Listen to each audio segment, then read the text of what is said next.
Si on ne mobilise pas dans les boîtes, on ne gagnera pas la bataille.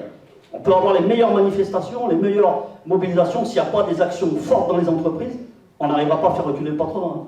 Je me tourne vers les camarades Général Electric, vous êtes bien placés pour les différents lieux que vous avez menés. Il faut mettre la barre là aussi assez haute pour réussir à les freiner un petit peu. Et encore, les freiner, c'est un grand mot. Donc on voit bien qu'aujourd'hui, on a besoin de cette question de la mobilisation et du rapport de force, le mettre au cœur du processus de ce qu'on veut construire. L'énergie, c'est un enjeu géopolitique et ça a amené des guerres, mais les métaux, le fait de posséder ces métaux et ces métaux critiques, ça va aussi être un enjeu. Donc dans tous les cas, nous, l'analyse qu'on fait, c'est que la filière électrique en particulier, elle va jouer un rôle central, et y compris dans la réindustrialisation du pays telle qu'on veut la mener. Depuis maintenant plusieurs semaines, plusieurs mois, voire même plusieurs années, nous sommes très mobilisés à l'FNE-CGT sur, vous l'avez compris, les enjeux, sur le démantèlement du service public et pour faire face à nos propositions. Ces dernières semaines, on a engagé une dynamique de mobilisation en région. Il y a eu 8 manifestations régionales qui ont recueilli près de 5000 manifestants, pour la plupart, bien sûr, des militants, mais aussi des salariés au regard du contexte sanitaire. Il y a eu dans le rachat ou la vente, peu importe le terme, de Alstom Énergie à General Electric, le bilan est catastrophique, 5 ans après. Catastrophique. Voilà. On n'a jamais vu un groupe qui supprime 53% des emplois qu'il a achetés en 5 ans. Ben, c'est l'avenir, mais Renault va filialiser sa branche électrique. Vous voyez, là aussi la cohérence. Mais dans le projet de filialisation, c'est écrit noir sur blanc, on paiera les salariés au prix du marché. Et ben, vous voyez, je sais, je leur disais, les tomates, les fraises, je vois à peu près ce que c'est le prix du marché, ça dépend de la saison. Mais si on embauche des jeunes, ou des moins jeunes, au prix du marché, qui va définir le marché? Quel marché? Et puis, tu auras beau avoir un bac plus 12 ou un CAP, on s'en foutra, hein. C'est le prix du marché. Donc, vous voyez bien qu'il y a aussi un lien avec les questions sociales. Et je pense que ce qu'il nous faut peut-être essayer de proposer dans notre mode de communication, c'est un petit peu comme ça a été fait récemment, des vrais faux. C'est-à-dire, il y a plein d'idées reçues dans le domaine de l'énergie, il y a plein de gens qui ont des croyances que les régions vont être autonomes, les villes vont être autonomes, les départements, on ne sait pas trop d'où ça sort. Il y a juste à remettre en musique, et je crois que c'est Bernard qui l'a dit tout à l'heure, pour l'Allemagne. L'Allemagne, c'est 30 milliards d'investissements dans les ENR par an depuis 10 ou 15 ans. Vous vous rendez compte ce qu'on aurait pu faire en production électronucléaire ou sur des réseaux qui soient dignes de ce nom, avec 300 ou 400 milliards d'euros, et ils sont en train de se rendre compte qu'ils ont fait fausse route. Parce que quand la météo en Europe, elle est ce qu'elle est, eh ben, il n'y a pas de vent au nord, mais il n'y en a pas non plus au sud. Et c'est ça qu'il ne faut pas perdre de vue. La concurrence, elle affaiblit le système de production industrielle d'EDF. Voilà. Et là, sur 2 plans, c'est que l'accélération du système temporel de marché n'est plus compatible avec le temps des machines et de l'industrie. C'est très important à rappeler.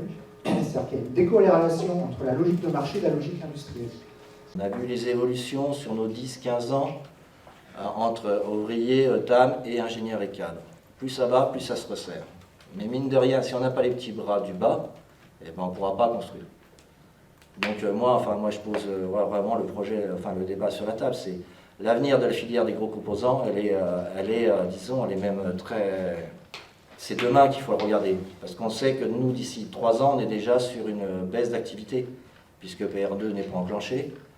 La direction ne s'est pas cachée, ça devait être au mois de décembre l'an dernier, ou début d'année, qu'il y aurait déjà un plan en vue. Donc 2025, c'est demain. Parce qu'on a un organisme qui s'appelle le Commissariat aux énergies alternatives, hein, qui est dans un état, comme d'ailleurs le CNRS, très dégradé par manque de moyens et de subsides publics. Or, si on veut se donner les moyens de ce qu'on s'est dit sur même la transition énergétique, il est clair qu'il faut qu'il y ait aussi des chercheurs, des ingénieurs, des techniciens qui travaillent sur ces sujets. Mais aujourd'hui, c'est surtout l'occasion de dire que EDF est dans le combat, mais toute la filière qui est liée à l'énergie, les équipementiers compris, doivent aussi rentrer dans le combat. Parce que, pour faire assez simple, je pense qu'autour de la table, on est tous d'accord pour dire que la montre joue contre nous. Aujourd'hui, Philippe, tu viens de le dire, la restructuration, moi je ne vais pas appeler ça la restructuration du capital. Le Covid les oblige, leur demande de faire encore plus pour cracher encore plus de dividendes. Et la problématique que l'on va voir dans tout ça, ça va être des restructurations. Alors, je ne sais plus qui c'est qu'on a parlé tout à l'heure, c'est on revient sur les cœurs de métier. Revenir sur les cœurs de métier, en fait, c'est le meilleur moyen de justifier que je vais faire des délocalisations et que ça va être compris et accepté de la part de tout le monde. On a des délais de livraison, mais les copains, une fois que les pièces reviennent en état, il faudrait déjà que ce soit terminé avant que les pièces arrivent. Donc ça impose aujourd'hui des cadences qu'on n'a jamais vues. Les patrons y croient qu'on peut s'imposer monteur ou soudeur d'un jour à l'autre, mais ce n'est pas le cas. Je veux dire, c'est des métiers qu'on a. Et General Electric, finalement, à Belfort, ils investissent dans quoi aujourd'hui? Dans le lean manufacturing, ces méthodes de management où on voudrait infantiliser les copains, appauvrir nos métiers, et finalement, je le redis, les conséquences, c'est des accidents plus ou moins graves du travail. Que dans l'entreprise, on manque singulièrement de démocratie. C'est-à-dire qu'à aucun moment, le mix énergétique dont on parle, il est décidé par qui ou comment. Comment les citoyens se réemparent du sujet. Comment on décide de faire telle ou telle, de favoriser telle ou telle filière, et comment on met en place, parce que General Electric, moi aussi je suis de General Electric, pardon, je ne me suis pas présenté. Non mais sérieux. Comment on met en place une politique énergétique et comment une industrie comme General Electric répond aux demandes des citoyens. Mais il y a aussi des échéances à plus long terme. Si on ne se pose pas la question maintenant, notamment d'investissement dans la recherche, alors on parle de la fusion nucléaire, et on parle d'autres choses qui peuvent avoir des rentabilités énormes. J'entendais parler d'hydrolienne tout à l'heure, sur le près d'Angoulême, hydrolienne, il y a la DCNS qui avait eu un projet hydrolienne, ça leur a été retiré parce que soi-disant c'est pas rentable, comme ça du jour au lendemain. C'est-à-dire qu'on avait des fonds publics pour développer l'hydrolienne, ça s'est arrêté pour une raison de rentabilité énergétique, enfin, rentabilité de projet, mais quand on fait de la recherche, on sait que les prototypes, ils sont jamais rentables, il faut arrêter les conneries. Évidemment, s'il y a les mêmes logiques, il y a des industries, les industries elles sont différentes dans leur type d'activité. Et donc, puisque, et c'est un bon sujet, on parle des industries d'énergie, qu'elles soient électriques ou autres, l'énergie, il faut partir du principe, me semble-t-il, que c'est un bien essentiel, pas qu'en France, hein. C'est un bien essentiel pour les populations, dans leur vie quotidienne, mais aussi pour l'économie de la planète. Et donc, évidemment, la question de la propriété publique, elle se pose dans ces termes-là.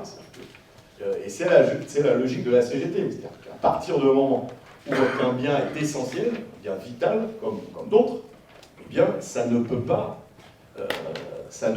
échapper, ou ça ne devrait pas échapper au collectif, et donc ça doit être une propriété publique.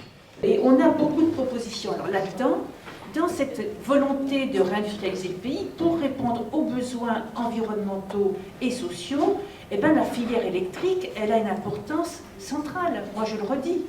Donc, j'en dirai pas plus. Vous remercier sur votre participation. Remercier Marie-Claire qui représentait la Confédération et tous les camarades qui sont intervenus et qui ont aidé à la construction de ces assises. Parce que je me répète, mais ça a été compliqué et difficile de les organiser. Donc, on peut se satisfaire aujourd'hui de cette première initiative, on va dire, et maintenant on va vous faire des propositions. Le groupe de travail, composé de Greg Pastor, Sébastien, Bernard Dever, Patrick Correa, d'autres camarades, les camarades de GIA, on va regarder concrètement comment on est force de proposition.